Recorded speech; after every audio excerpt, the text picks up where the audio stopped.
I don't know where I'm going, but I know what I'm telling you. Oh, wherever you may go,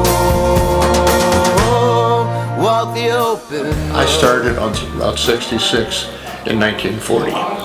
My dad had a garage that he opened up there in February 1940 in Odell, right on 66. I was about 7 years old, 8 years old. And my spare time as a child was working in the garage, selling pop, filling cars with gasoline, washing parts, and sweeping out the floor. I used to get a dime for every time we swept the floor. And I remember is that Dad paid me 2 cents for every bottle of pop I sold. Now, pop was for 5 cents. I'm getting 2%, 40% of the take. In summer of 41, the highway was rebuilt through Odell. They took great chunks of the highway out and poured new concrete in. Well, they went by our garage and the place was closed down, and they say if you came from town you could get to it, but if you were on the highway they didn't go by. And the construction workers out there pouring that concrete were thirsty. It was hot. I was selling pop to them, carrying bottles out. What do you want? We had 17 flavors of pop. And at that time I could remember them all. I can't anymore.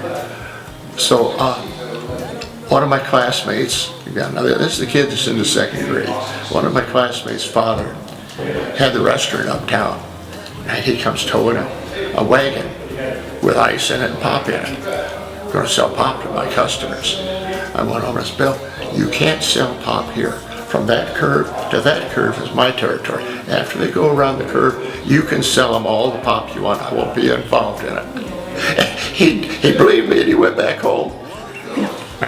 Okay, 1947. I just graduated from the 8th grade. My mother, father, my brother, who was a year and a half younger than I, and my little sister who was 10 years younger. So she was like 3 years old, 4 years old. We packed up a 47 Ford. There's 5 of us, a 6-man tent, 5 cots, and all our clothing. And Dad packed it into the trunk. I swear he is the best trunk packer of the whole world. And we took off for California. And we camped all the way. One of the places I remember stopping was in Shamrock, Texas. If you've ever been down 66, there's a very unique Art Deco gas station in Shamrock. Had a Conoco station on the west side and a restaurant on the east side, which was known as the U Drop In. We stopped there. They sold Conoco gas. That's what Dad sold in Odell.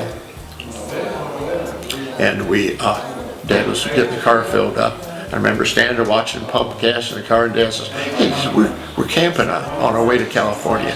Got any place we can set up our tent? Dad says, yeah, I own that lot right across the highway.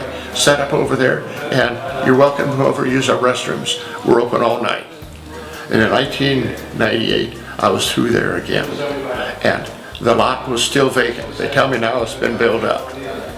Being raised in the garage, and we lived right across the street from the garage. I walked across the street 4 times a day to go to work at the dealership there.